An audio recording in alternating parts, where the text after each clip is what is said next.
Fala pessoal, eu sou Caio, fundador da Estoca. Estou aqui no primeiro episódio do Caixa Aberta para a gente contar histórias de e-commerce, como elas surgiram, quais foram as trajetórias que elas seguiram, desafios e tudo mais. E a ideia é que a gente consiga inspirar, os fundadores das marcas consigam inspirar quem está montando a marca agora, ou quem está escalando o seu próprio negócio, ou quem é gestor de e-commerce. Então espero que seja super leve e com bastante história legal para a gente dividir aqui. E hoje eu estou aqui com o Guilherme, fundador da Dr. Jones e hoje CEO da Biang. História larguíssima ali no e-commerce, desbravou ali desde 2013 o surgimento ali, né, de vendas online, passou por várias fases. Então a ideia aqui é bater um papo com ele, entender a trajetória desde o comecinho e pegar um pouco da visão dessa evolução do e-commerce, principalmente sob a ótica do gestor e fundador de e-commerce. Então, Guilherme, bem-vindo aí, obrigado pelo convite, super empolgado aqui estar batendo papo com você. Valeu, Caio, obrigado pelo convite, cara, prazer. Maravilha. E, bicho, assim, acho que antes da gente entrar na história da Dr. Jones, eu queria ouvir um pouco de você, assim. Eu sei que tem bastante tempo que você está no e-commerce e explorando tudo isso, mas o que você fazia antes e como que isso virou Guilherme empreendedor de varejo? Eu, na verdade, comecei minha carreira trabalhando no mercado financeiro, né? Então, nada óbvio como é que eu vim parar hoje aqui, né, em beleza, e-commerce, mas eu me formei em economia aqui em São Paulo e entrei já como estagiário, trainee num banco de investimento aqui de primeira linha em São Paulo. E fiquei trabalhando lá por 5 anos, assim, na área de investment bank, que é fazendo fusões e aquisições e, né, mercado de capitais, principalmente ações. E aí, acho que completei 5 anos e pedi demissão junto com um colega de banco que você conhece, né, o André. A gente não trabalhava na mesma área, mas a gente trabalhou junto no mesmo banco. E a gente pediu demissão para empreender. Assim, ainda não estava claro que era e-commerce, nada parecido, mas a gente tinha muita vontade e acreditava que tinha uma oportunidade muito grande em construir uma marca de higiene e beleza masculina. Né? Mas vocês tomaram a decisão sem saber exatamente o que ia fazer. Só quero montar uma marca. A gente tinha algumas ideias de alguns negócios, mas eu acho que a convicção que a gente tinha é que a gente gostaria de empreender. Bastante, cara. E aí é o benefício de ser jovem e às vezes quase ingênuo, né? Que você sai, persegue um sonho e... Então a gente pediu demissão e no dia seguinte a gente estava com uma salinha olhando alguns negócios para montar. Assim. Pô, essa aí é arrojada isso aí. Eu acho que a ingenuidade fala bem alto ali no começo, né? Mas é mais fácil tomar esse tipo de decisão, né? Hoje eu tenho filho, tudo. Hoje seria uma decisão mais difícil, mas naquela época era muito claro que a gente tinha essa convicção e a gente queria fazer isso. E a gente acabou, né, meio que nesse período aí de pesquisa, olhando negócio, a gente, né, obviamente começou a olhar o mercado de beleza aqui no Brasil. É um mercado muito relevante, sempre muito grande, não só aqui internamente, mas quando você compara com o mundo, né, sempre foi um mercado, assim, ranking global, sempre ali top 3, top 4. E a gente, por ser 2 homens, a gente, né, esbarrou na categoria masculina, que tinha mais a ver com a gente. E aí surgiu a Dr. Jones, né, que a gente começou do zero lá, lançou a marca em 2013. Legal, então o racional foi... Quero empreender, quero montar uma marca de consumo, beleza é um mercado grande, lá fora cresce, e aí masculino porque vocês tinham uso de caso para isso.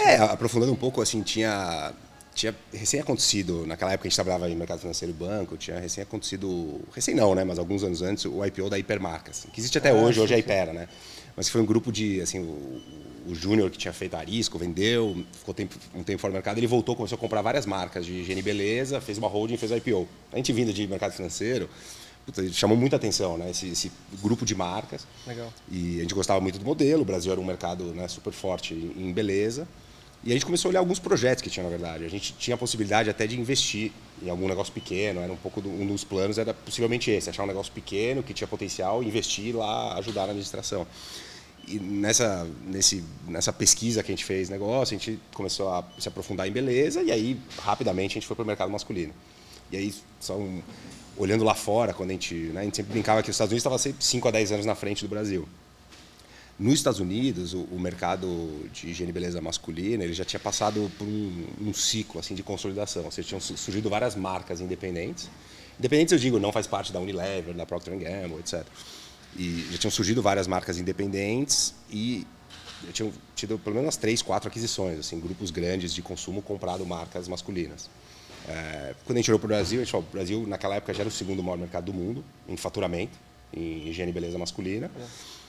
Parecia ter muito espaço, né? Assim, tinha poucas marcas assim, focadas no público masculino. A gente falou, faz muito sentido que nos próximos 5 a 10 anos no Brasil vai acontecer isso. Vai ter algumas marcas independentes surgindo, ocupando um espaço e algum grupo grande comprando. né? A gente veio com muito uma cabeça de mercado financeiro e que, de novo, no final, né, o final a gente estava certo, obviamente foi muito mais difícil do que a gente imaginava, mas assim, nossa visão a princípio estava correta. Legal você falar isso porque isso era 2013, né? 2012, 13? A gente demorou 1 ano e meio para lançar o negócio. Então, entre sair do banco e lançar a marca, foi ali, sei lá, 2011 para 2013. Assim, bastante, realmente os primórdios ali do varejo. Engraçado você falar de 5, 10 anos atrás, o Brasil, né, ficava 5, 10 anos atrás. Hoje que esse gap diminuiu mais, né? A gente vê mais, às vezes até a gente também lançando uma tendência ou outra, né? Então você vê marcas surgindo de outros lugares. Vai então, equilibrando, né? Vai equilibrando, até por conta da, talvez, velocidade da informação, né? Então as coisas estão se compartilhando mais, mídia social, rede social era talvez mais incipiente no commerce ali, né? Agora é mais estabelecido. E o comecinho da Dr. Jones, assim, como que... Então, a gente está falando lá de 2013 que a gente lançou. Óbvio que e-commerce é relevante, mas não se compara com hoje, né? Não só o tamanho do que é o mundo de e-commerce, mas também a quantidade de soluções, ferramentas que você tem. Então, naquela época, era difícil fazer um e-commerce próprio. Então, quando a gente lançou a marca, de novo, vender online fazia parte da estratégia, mas não era o foco principal. A gente estava muito olhando aonde está o volume dessa categoria. Está no varejo físico.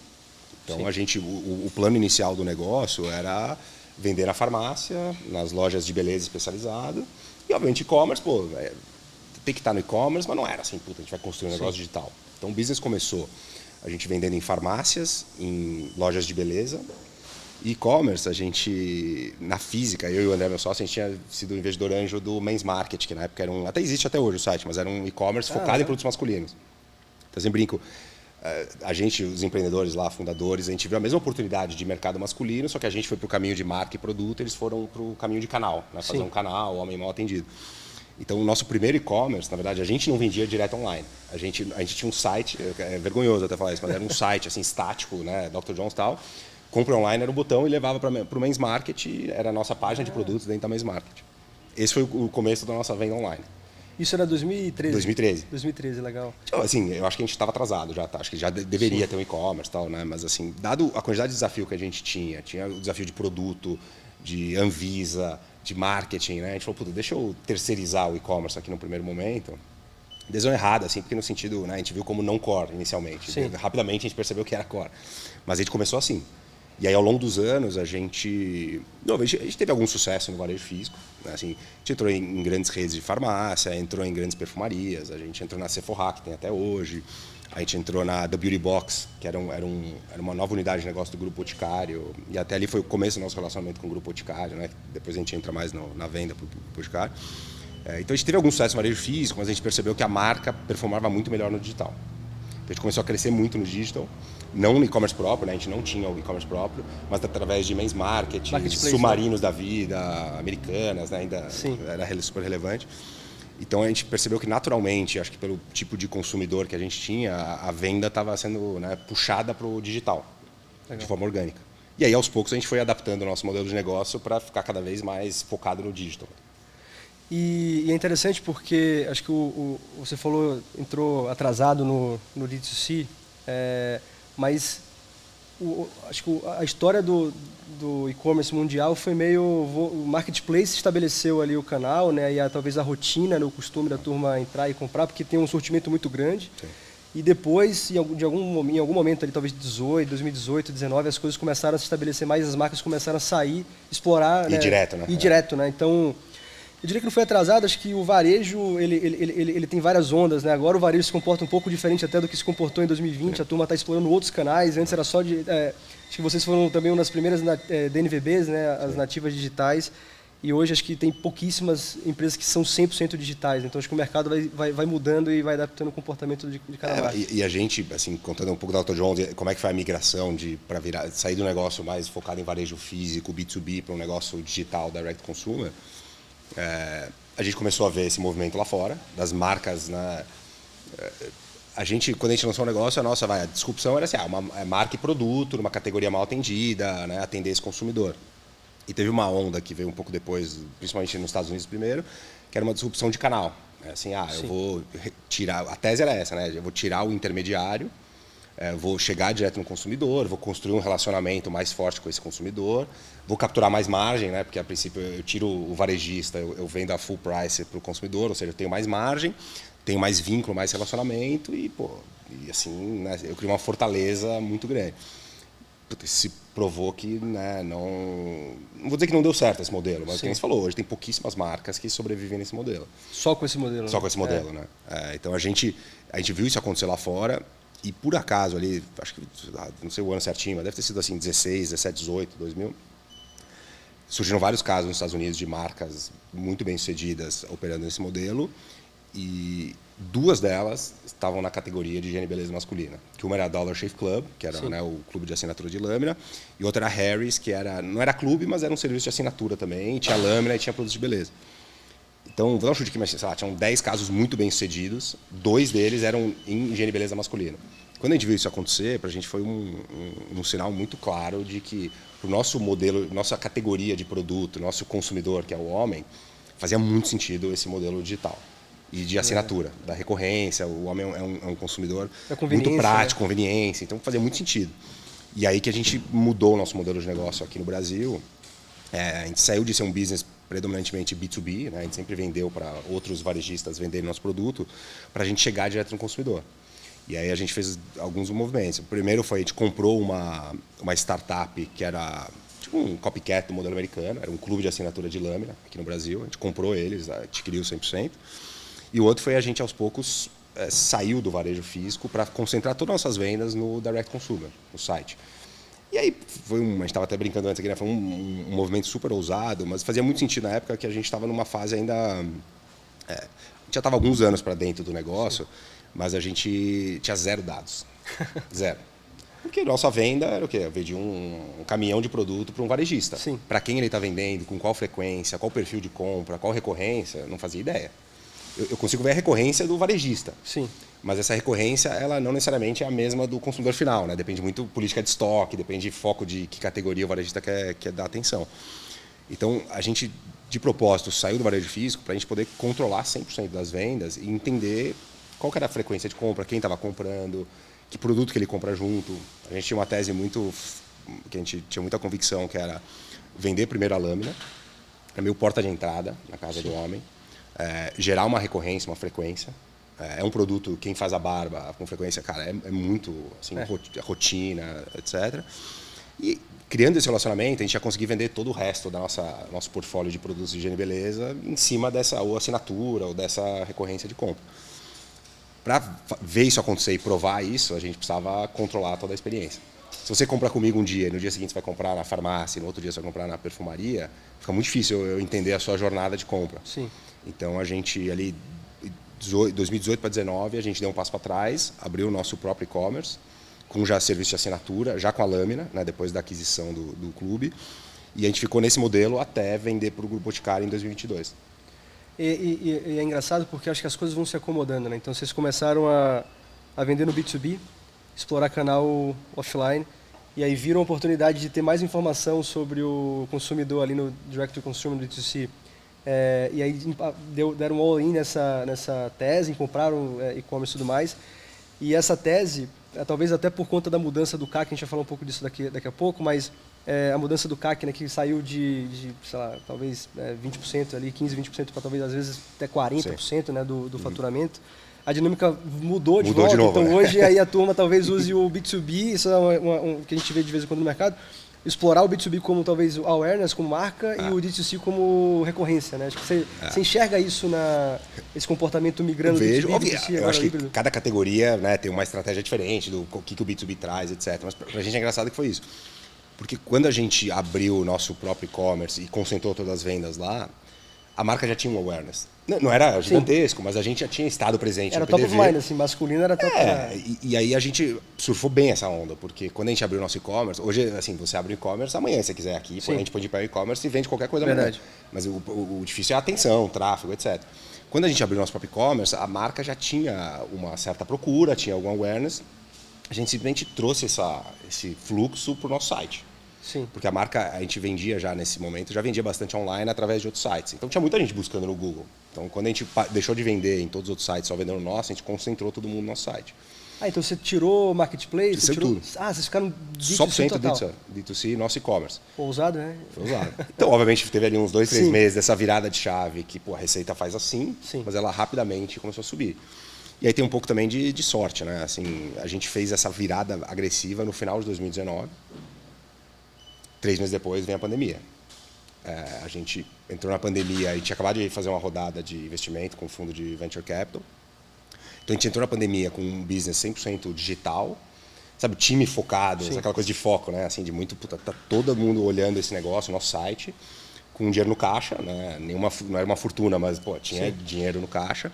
Então entrando na pandemia prontos para, né, para encarar a pandemia. E aí os primeiros meses a gente cresceu muito no primeiro ano da pandemia. Perfeito. Timing perfeito. Então, às vezes, um pouco de sorte, né? Para quem trabalha bastante, às vezes, um pouco de sorte é bom, importante. Sorte é um componente subestimado em boa parte do negócio. E até, desculpa, esse negócio de time, né? Eu acho que, por exemplo, se a gente tivesse lá em, sei lá, 2015, a gente feito um negócio direct consumer, não sei o que, talvez era muito cedo. Sim. Talvez a gente não teria, o negócio teria morrido no primeiro ano. Com certeza. Como a gente começou no B2B, a gente se apoiou muito no parceiro, na distribuição, para espalhar a marca mais. A gente tinha uma verba de marketing mínima naquela época. Sim.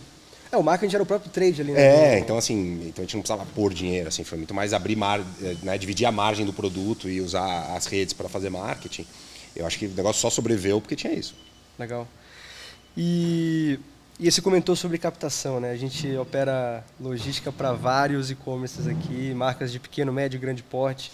E talvez um dos temas mais presentes nas minhas conversas com os fundadores, com gestores ali dos e-commerces, é o caminho do bootstrap, ou seja, sair ali tocando com o próprio caixa e crescendo organicamente, ou captar, e mesmo assim o mercado de captação de investimento ali para marcas de bem de consumo é bem desafiador, né? Sim. Me conta um pouco da sua perspectiva pré-captação e pós-captação e talvez como que você enxerga esse momento para marcas hoje no Brasil levantarem investimento. Eu acho assim, e agora, né, hoje eu estou numa empresa que é investida por um fundo de private equity, né? Então eu fiquei um tempo numa empresa que era minha, com um fundo de venture capital, e agora uma empresa que é do fundo de private equity, são dois perfis de investidores bem diferentes, assim. Então é legal que deu para sentir um pouco da visão de cada um.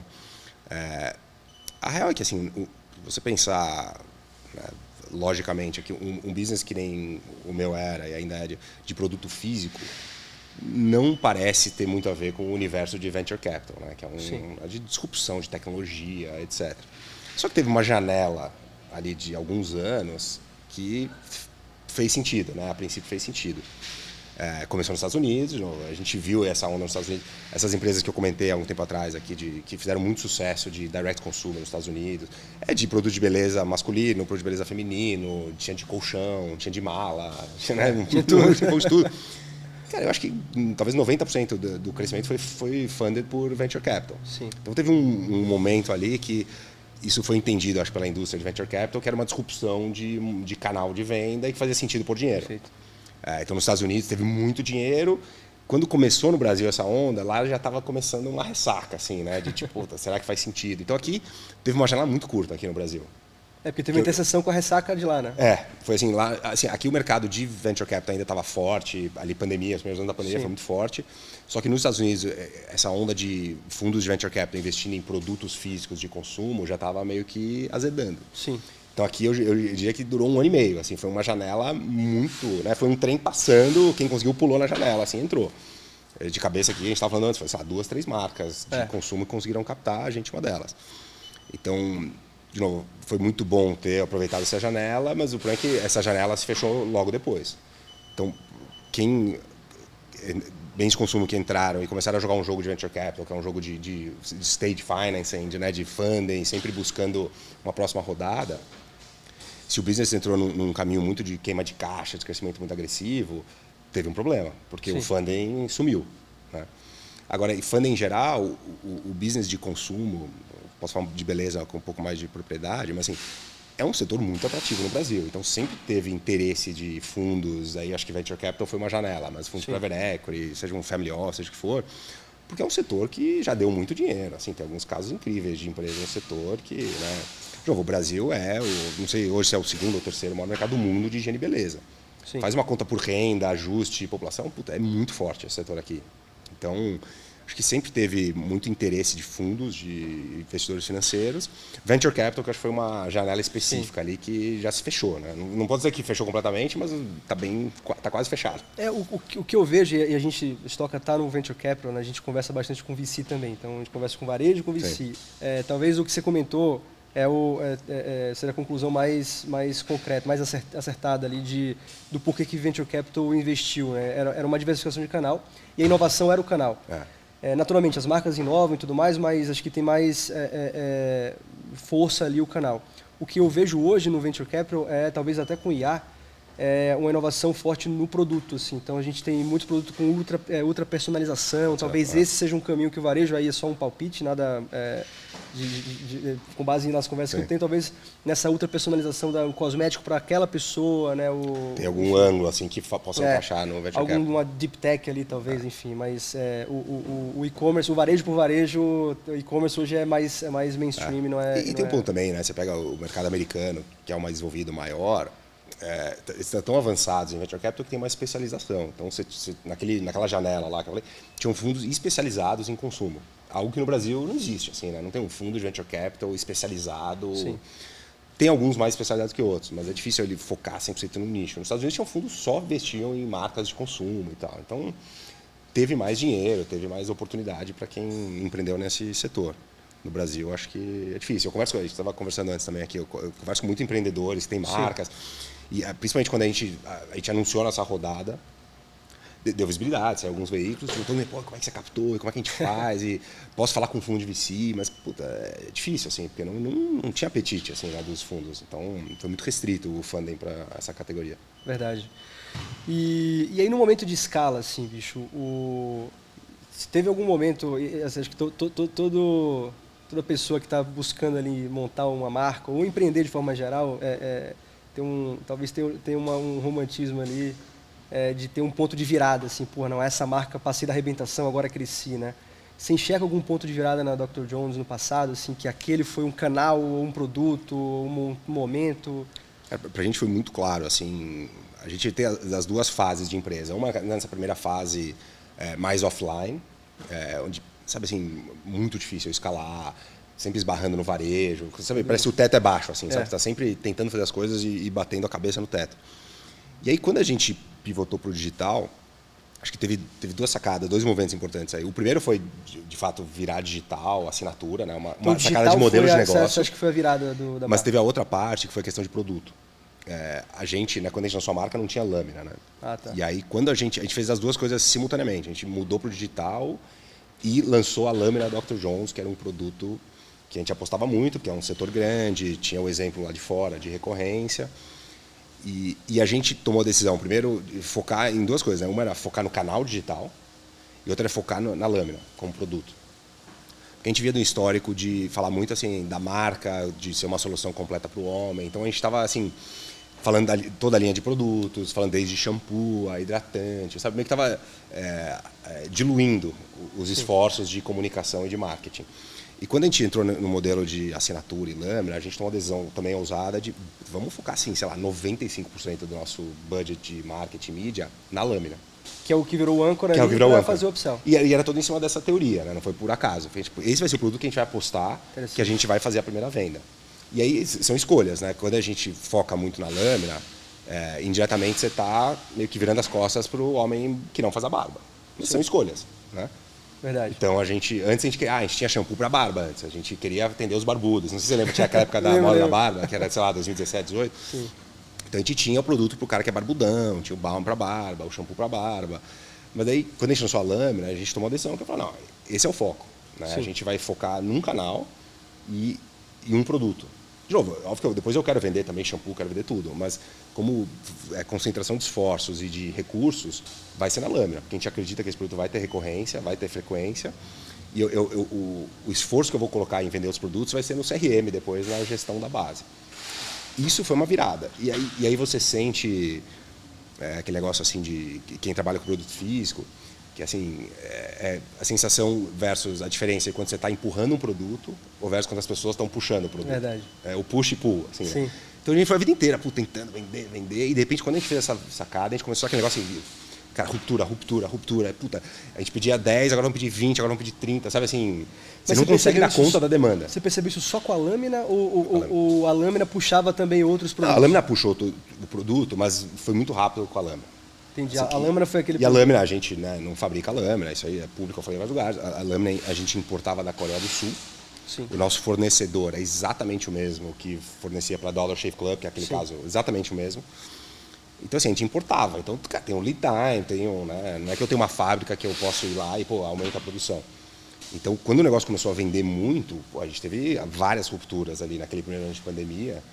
Mas é ruim, porque ruptura é ruim, né? Sim. É fato. Mas, ao mesmo tempo, você sente, puta, a gente acertou. Esse produto tem demanda, o cliente está voltando, o volume está crescendo muito rápido. O marketing a gente acertou também na veia, assim, a gente começou a ver o que mexia o consumidor, o que estava funcionando. Então, ali foi um ponto de virada para a gente. Então, 2020, que foi o primeiro ano da pandemia, de novo, teve o empurrão da pandemia? Teve, mas a gente acertou, assim, produto, preço, marca, né? Foi uma conjunção de fatores aí que foi uma virada no nosso negócio. E você tocou num ponto importante, que é um produto âncora que puxa outras vendas. Assim, você, não sei se você pode abrir aqui, mas você tinha margem nesse produto ou você usava para... Porque às vezes é um produto que você queima margem para vender outro. Como né? é que a gente fazia? E esse, assim, o produto âncora, isso é muito... Né? A gente foi meio que descobrindo isso na raça. Virou orgânico. Mas quando a gente começa a ver, você vê, puta, Unilever, todos os grandes players tem que ter o Hero, né? O produto Hero, que é o... Assim, desde o varejista precisa ter aquele produto, ou Coca-Cola. Coca-Cola, todo varejista precisa de Coca-Cola. Aí vai lá... Coca-Cola, ele enfia a Fanta no varejista, lá na força, né? No nosso caso, como é que foi? E aí foi um desafio que a gente teve que encarar. O nosso produto era importado, era dolarizado.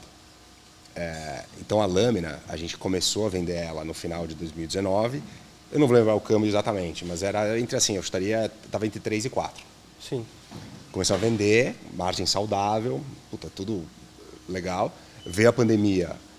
A gente sempre acreditou que a lâmina seria um dos principais produtos, mas não na velocidade que foi. Sim. Então, na pandemia, a lâmina cresceu muito, começou a ser assim, 50% das nossas vendas, e o câmbio foi de 3 a 4 para 6. Sim.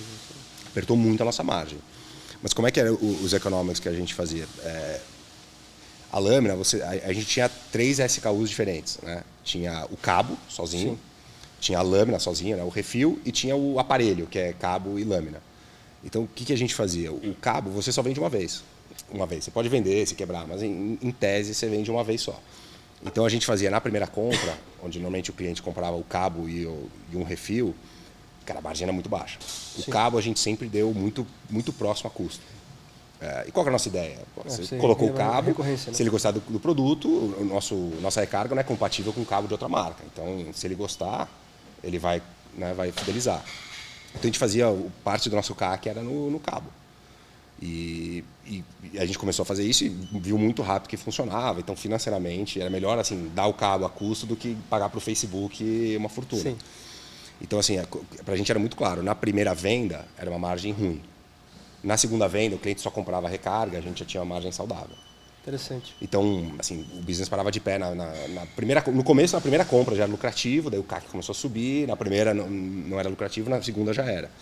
Mas, realmente, essa margem foi comprimindo por causa do câmbio. E esse ponto de CAC, LTV e CAC que você comentou, ele é interessante porque hoje ele é um tema bem atual, né? O CAC aumentou bastante, talvez, de 2023 com o iOS 14 ali, né? O cookie, né? Ficou o LGPD, entrou forte. LTV hoje é talvez a principal estratégia do varejista D2C que está vendendo online, reter, né, esse cliente ao longo do tempo. Então, talvez hoje seja um misto da estratégia da lâmina, que você usava para adquirir, versus hoje um varejista digital, queimar um produto, baixar um pouco a margem ali no começo para adquirir e fazer upsell ao longo da vida do cliente ali. Né? O difícil, assim, na época de Dr. Jones, quando a gente vendeu o Boticário, era 100% direct consumer. Então, a gente acordava e ia dormir pensando em CAC e LTV. Porque, de novo, é perfeito, o dado é perfeito, né? Você só vende nesse canal, então você consegue mensurar tudo. Acelerando um pouco a história para hoje, a Biang lá, que é uma marca, e quando eu entrei, ela estava quase 100% direct consumer, estava 90 e poucos %. E muito da missão e do plano lá era expandir para canais. Então a gente entrou forte em marketplaces e no varejo físico também, no canal Pharma. Hoje é um negócio mais equilibrado, assim, eu diria que 50% está no direct consumer, 50% vem de outros canais. O CAC LTV não deixa de ser importante, mas o dado já não é mais perfeito, né? Assim, Sim. Porque você tem a consumidora que conheceu a marca no Mercado Livre e depois veio para cá. Então, de fato, não é um CAC, assim, né? Sim. Meio que ela conheceu a marca por outro lugar. LTV também já não é mais perfeito, porque também, às vezes, eu investi no CAC, ela comprou comigo, gostou, mas ela falou, putz, mas quer saber, eu tenho um Meli Pro, que eu já pago, o frete é grátis, não sei o quê, eu quero comprar junto com outra coisa. Ela compra no Mercado Livre. Para sempre. Então, assim, o LTV, eu não estou vendo ele, mas ela está fiel à marca ainda, né? Entendi. Então, e a mesma coisa com a farmácia, que a gente está também. Às vezes a consumidora conheceu na farmácia, ou na verdade, o que eu acho que é uma jornada... Assim, ela já conhece a Biang, ou já usou, já teve algum contato. Mas às vezes não teve a facilidade de pegar. Ela foi numa loja da Raia Drogasil, que a gente está, e viu, nossa, porque a Biang, nossa, eu fui impactado pelaquela influenciadora, até tinha visto um ad, mas nunca comprei, pô, tá aqui na minha mão, vou comprar. E aí, assim, eu não estou vendo, né? Sim. Eu vejo um pedido mensal que vem da RD de um atacado, sim, mas assim, se a Maria comprou... Então, assim, o CAC LTV, ele é um dado importante, mas ele não é mais o driver principal, assim, é difícil. A jornada está muito diversa hoje, né? A pessoa às vezes não vê o vídeo, precisa no IA, e aí não tem segurança, vê na loja física, imediatismo, compra ali. Então, eu não tinha pensado nisso porque eu achava o LTV, eu sempre enxerguei assim, você usa diversos canais ali para adquirir. Uma vez no D2C, sempre no D2C, você trouxe uma visão ao contrário, né? Às vezes a pessoa começa até no D2C, mas aí já assinou um marketplace ali, às vezes começa a comprar acho que, na farmácia. E aí, falo com mais propriedade a categoria de beleza, mas acho que se aplica para várias categorias de consumo. Pense a gente como consumidor. Você compra em vários canais. É verdade, Você pode ter uma marca específica que você gosta, daí você compra lá. Mas, em geral, pô, é muito difícil alguém aqui não estar comprando na Meli, ou sei lá, Shopee, ou Amazon, o que seja. Então, você é omnicanal, assim, né? Você compra por tudo. Sim. Então, no momento que a consumidora ou o consumidor começa a comprar em vários canais diferentes, o dado já é um pouco mais imperfeito, assim. Então, tem que monitorar, tem que olhar, mas, assim, por exemplo, a gente lá dentro não é assim, o dia inteiro olhando com aquele TV e pilotando, porque esse dado não é tão preciso, assim. E como que você equilibra hoje, talvez usando a experiência da Dr. Jones e da Biang, growth, realmente investimento, marketing growth ali, performance e branding, porque dado que o omnicanal hoje é o que fala, como que você equilibra os dois? O que você acha que é mais importante? Se tem alguma mais importante? É difícil, eu gostaria de ter resposta, mas contando um pouco sobre a Biang, assim, o desafio que tem muito a ver com isso, né? Assim, a Biang foi uma marca pioneira no modelo direct consumer, né? Foi uma das primeiras a ter esse modelo 100% digital, com produto... Não só de direct consumer, mas com influenciadoras, tá? Assim, foi muito pioneira, muito sucesso rápido nesse sentido. Acelera a história, quando eu entro na marca, a marca vinha, sei lá, teve 2023, 2024 anos muito difíceis, assim, sócios, fundo e fundador com visões diferentes, atrapalhou muito o negócio. Quando eu entrei na marca, ela está vindo de um período onde a marca, simplesmente, assim, parou exagero, mas despriorizou o branding, focou muito em performance, em venda. Que ano isso aí? 23, 24. Muito aquele negócio, quando você tem um aperto de caixa, você começa, né, onde eu vou investir mais dinheiro, onde dá um resultado mais imediato. É em performance e não em branding. Não que esteja certo, mas normalmente a gente pensa assim, né? Tipo, performance está ali, pô, no Google, estou vendo ROAS, retorno, né, cada R$1 quanto volta de venda. Branding, às vezes, é uma coisa que demora um pouco mais para maturar, para você ver algum resultado. Então, a empresa, quando eu assumi, ela estava num histórico muito focado muito em promoção, market performance e, de certa forma, a branding ficou em segundo plano. Quando eu entrei, muito do nosso projeto lá, a XP que me chamou, né? A XP hoje é controladora da empresa, era voltar a construir marca, principalmente porque a gente ia expandir para outros canais. Se você está puramente no seu canal, direct consumer, e-commerce próprio, você meio que é muito levado para o performance, porque esse é o único canal de venda. Quando você começa a estar na farmácia, estar no Mercado Livre, estar na Amazon, etc., você precisa gerar mais um awareness geral de marca para ter procura em todos os canais. Então, quando eu entrei lá, olhando, tinha uma verba de marketing que estava totalmente concentrada em performance, em ads de conversão e desconto em Facebook, Instagram, etc. Foi pegar essa verba e diluir ela, né, espalhar ela melhor, equilibrar ela melhor, acho que essa é a palavra certa. Então, performance vai continuar fazendo, mas a gente precisa começar a construir marca, falar lá em cima mesmo, né, voltar a ter um awareness, para impactar essa consumidora que vai ver na Raia Drogasil, vai ver na Drogaria São Paulo, vai ver na loja de beleza no shopping, vai no Mercado Livre. Então, não tem um número mágico aqui, mas assim, com certeza qualquer marca de consumo, se ela só está fazendo marketing de performance, talvez no curtíssimo prazo está dando resultado, mas essa conta chega mais na frente, porque ela para de construir marca. Principalmente se mudar o custo de aquisição ali, né? Então, e é super volátil, né? Isso aconteceu com muita marca, tá? Muita marca, assim, nossa, craque de aquisição, de marketing de performance, não se preocupou tanto em construir marca. Então tinha uma oportunidade de vender produto XPTO naquele momento no digital. Ganhou muito dinheiro ali naquela janela. Mas aí quando mudou a equação de custo de mídia, etc., o negócio implodiu. Não tinha construído marca, não tinha retenção da consumidora, não tinha aquele desejo da consumidora. E aí ficou muito caro o negócio e se tornou inviável. E nesse ponto de crescimento, assim, né, talvez as alavancas mais óbvias sejam growth e branding. Mas qual o papel e desafio de lançar novos produtos, por exemplo? Assim, às vezes você sente que saturou um produto, ele atingiu um platô ali.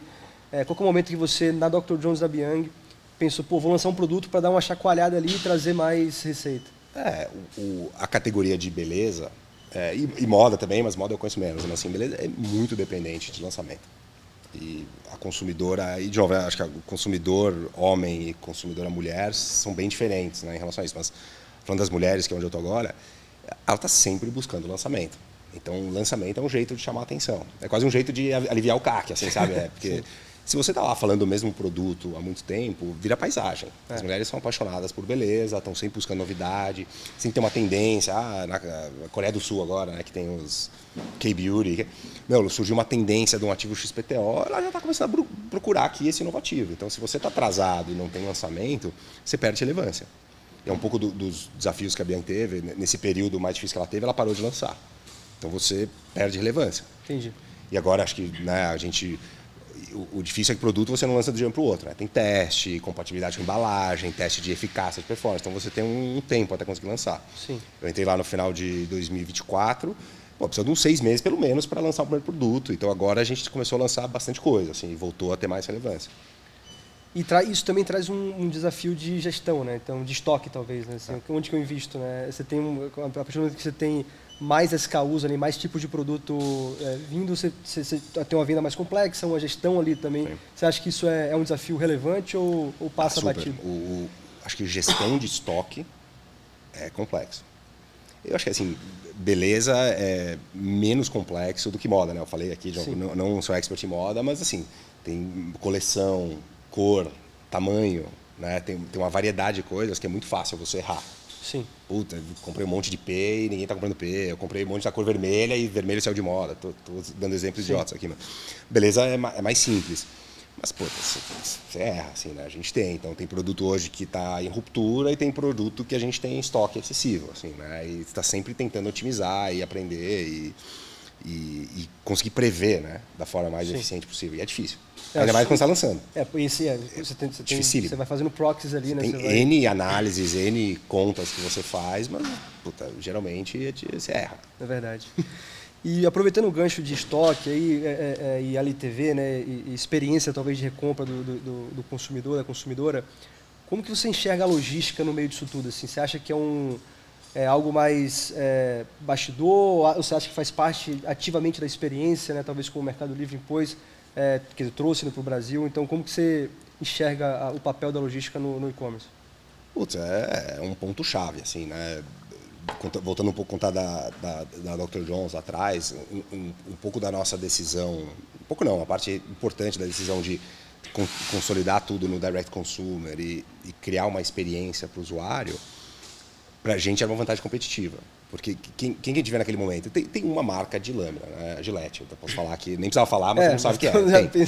Cara, a marca, o produto é bom, é consolidado, a marca é centenária, tem verba de mídia infinita e tal.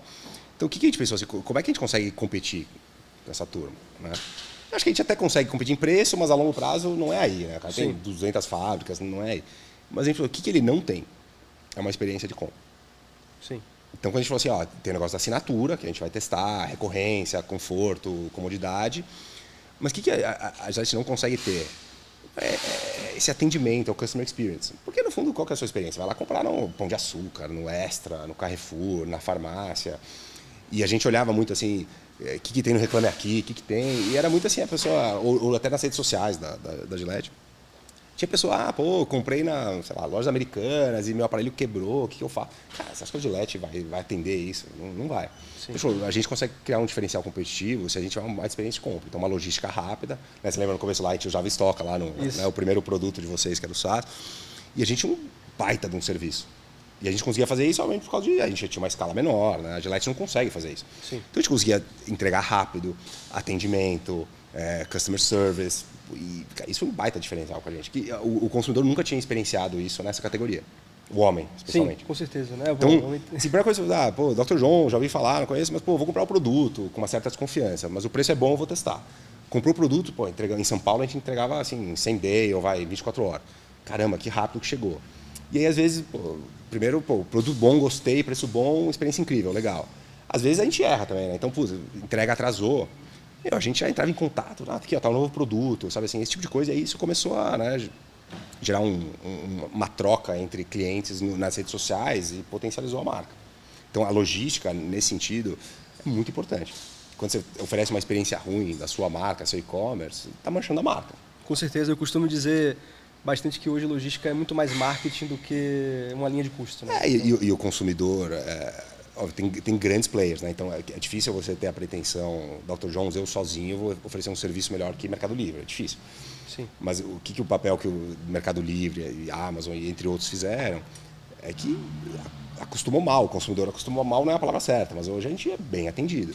Sim. Então assim, a logística, a experiência de compra passa a ser um fator muito importante na decisão de compra do consumidor ou da consumidora. O Mercado Livre, os Amazon, os marketplaces, eles democratizaram eles deram acesso a isso, né? Então, e aqui na Estoca, por exemplo, a nossa missão é fazer com que essa experiência seja replicada nas marcas D2C. E é possível, né? Porque todo mundo quer receber rápido, mas se você tem algum produto específico que não tem no Mercado Livre, ou tem uma coisa, uma experiência bacana, mais humana, não sei o quê, a pessoa vai preferir comprar com você. Com certeza. E aí, bicho, entrando talvez nos últimos temas aqui, você foi um cara que viu o e-commerce inteiro evoluir, né? E a gente já falou em vários aspectos aqui, né? Do que mudou talvez de 2015 até hoje, ou seja, em 10 anos, falando de CAC, falando de uma série de outras coisas, mas você vê hoje alguma característica diferente, assim, um desafio maior ou facilidades que o e-commerce foi tendo, desafios ou facilidades que o e-commerce foi tendo ao longo dos anos? Como que você enxerga o e-commerce 2015, enxerga o e-commerce hoje de 2026? Cara, assim, eu acho que a principal mudança, tentando simplificar e resumir, assim, lá em 2015, 14, 13, também não lembro exatamente que ano, mas assim, era difícil vender online. Sim, eu estou falando de parceiros, de tecnologias, de software, tudo, né? Ou seja, ter a loja era um diferencial, só ter ela, né? Você conseguiu romper a barreira de botar um e-commerce de pé, de investir, de não sei o quê, de operação e tudo. Só de ter a loja já era um diferencial. Acelera a história para hoje, cara, hoje é muito fácil ter e-commerce. Eu brinquei em algum momento aqui, eu falei, eu e você aqui, amanhã a gente pode ir para um e-commerce de alguma coisa. Amanhã. Funcionando bem. Verdade. Amanhã. Então, como virou commodity, assim, ter um e-commerce. Né? Então, eu lembro há 5, 6 anos atrás, eu vou abrir um e-commerce de alguma coisa, como se ter um e-commerce é o grande diferencial. Hoje já não é mais. E hoje, acho que qual que vira o grande desafio, e é muito parecido com construir uma marca, cara, é a atenção. Né? Assim, você tem lá o e-commerce, de novo, amanhã a gente tem o e-commerce rodando aqui. Agora o desafio é como é que eu faço alguém comprar no meu e-commerce. Né? Então passa a ser um desafio de atenção. Né? Ou que proposta de valor, ou, né? O que você vai oferecer, qual que é a diferença. Se você não tiver isso, você pode ter o e-commerce mais eficiente do mundo, mas assim, não para de pé. Então acho que a mensagem é, eu concordo 100% com você, talvez a infraestrutura esteja mais resolvida ou bem resolvida, e agora o desafio é o mar vermelho ali de competição, de audiência e tudo mais, de visibilidade. Todo mundo e a infraestrutura, eu estou simplificando aqui, né? Também, pega qualquer parceiro e monta um e-commerce de pé, mas hoje tem bons parceiros para tudo, né? Para plataforma, para tecnologia, para meio de pagamento, para estoque, para logística, tudo tem. Sim. Se você fizer uma boa curadoria, você monta um bom e-commerce rápido. É isso. Agora sim, você precisa do cliente, da consumidora entrando no seu site. O tráfego hoje, eu acho que é a coisa mais cara, é a atenção das pessoas. Verdade. E acho que também uma curiosidade que eu tenho é entender um pouco de como você enxerga operar a beleza masculina e operar a beleza feminina, principalmente se você enxerga caminho de crescimento para a beleza masculina, que talvez sempre fique ali, ou eternamente vai ficar, provavelmente, como uma segunda categoria. Como que você enxerga isso, né? O consumidor, e de novo, estou generalizando aqui, obviamente, mas é muito diferente, né? A consumidora do consumidor. Eu acho que eles são consumidores diferentes para qualquer categoria, especificamente para beleza, eu acho que é mais diferente ainda. A gente lá na Dr. Jones, desde o começo, a nossa tese era, essa categoria tem muito potencial, vai crescer muito. E assim, 10 anos depois, lá dentro do Boticário, ainda no mesmo discurso, ainda tem muito potencial. Então assim, cresceu muito, né? Acho que a gente teve a visão certa, a categoria mais que dobrou de tamanho nesse período. Mas ainda assim, é a categoria do futuro. Sabe que nem o Brasil é o país do futuro, é a categoria masculina. Porque assim, o homem, na média, não tem o engajamento, a paixão que as mulheres têm com a categoria. Sim. Então assim, não dá para imaginar que essa categoria vai ter a mesma importância para o homem que beleza tem para a mulher. Tem um gap gigantesco que tende a ir diminuindo, mas assim, acho que talvez nunca seja a mesma coisa. Então, na Dr. Jones, a tese era muito mais assim, como é que eu faço esse homem comprar, engajar, que é muito difícil. Mas se eu conseguir fazer isso, eu vou conseguir reter ele, né? E a retenção vai ser altíssima e gera o LTV a longo prazo. Sim. Então, o desafio é fazer a primeira compra, é experimentar. No mercado feminino, é diferente. Assim, fazer a mulher experimentar, eu diria que nem é o mais difícil, porque a mulher está sempre buscando uma novidade, um lançamento, etc. O difícil é reter ela. Sim. Porque ela é curiosa e ela está sempre buscando ativamente e ela está acostumada a usar 15 marcas ao mesmo tempo. 15 eu exagerei, mas assim, você vai no banheiro de uma mulher, provavelmente tem pelo menos 10 marcas diferentes. Vai no banheiro do homem, talvez tenha 2. É isso mesmo. Então, assim, o homem é mais difícil você gerar a primeira compra, experimentar, depois, se for um bom produto, uma boa pós-valor, você vai reter. A mulher, você consegue fazer ela experimentar, mas talvez, mesmo ela gostando do seu produto, ela vai comprar um concorrente porque ela viu que lançou uma fragrância nova, uma nova ativa, ela vai provar. Então, você está sempre em risco de perder a consumidora. Então, acho que isso tem sido desafios bem diferentes e interessantes. Interessante. Então, talvez a oportunidade do masculino seja crescimento e o feminino seja tamanho de mercado, mas também retenção, né? E fazer com que ela continue usando o seu produto. Na minha experiência, assim, a retenção a gente tinha altíssima e a gente fazia muito bem com as marcas femininas, nossa retenção era muito mais alta que a delas. O difícil era fazer, sabe, chamar a atenção do homem. Sim. No mercado feminino é retenção. Interessante. E, bicho, uma mensagem aí, finalizando a última pergunta aqui, o que você diria para alguém que quer montar o e-commerce ou que já está tocando o e-commerce em crescimento ou no início ali, que você acha importante falar aqui? Eu acho, assim, um pouco a gente já comentou ali, falando do como é que eu vi o e-commerce lá atrás e o e-commerce hoje, né? Eu acho que tem esse ponto que hoje nunca foi tão fácil colocar um e-commerce de pé. Né? Então, quem tinha aquele sonho de fazer um e-commerce, hoje tem tudo aí na mesa para fazer, é só querer. Por outro lado, assim, tem que pensar muito bem como é que você vai trazer gente, como é que você vai trazer tráfego para o seu e-commerce. Né? Dado que existem as marcas que têm o seu direct consumer, tem as grandes, né, marketplaces de L, etc., que assim, você não vai conseguir competir com elas no business de e-commerce. Você vai ter que achar outro caminho para chamar atenção e gerar valor para o consumidor. Então, assim, antes de se aventurar no universo de e-commerce, pensa muito bem como é que você conquista a atenção da consumidora, do consumidor e traz tráfego. Porque sem isso, não vai dar certo. Boa, maravilha. Guilherme, bicho, obrigado pelo tempo aí, um prazerzão estar com você, acho que foi uma aula que você deu aqui com a gente aqui também. Pessoal, esse é o primeiro episódio do Caixa Aberta, espero que vocês tenham gostado. A gente vai trazer aqui constantemente história de novos e-commerce ou e-commerce que já estão aí na história, no percurso há muito tempo. Espero que vocês gostem. Até a próxima.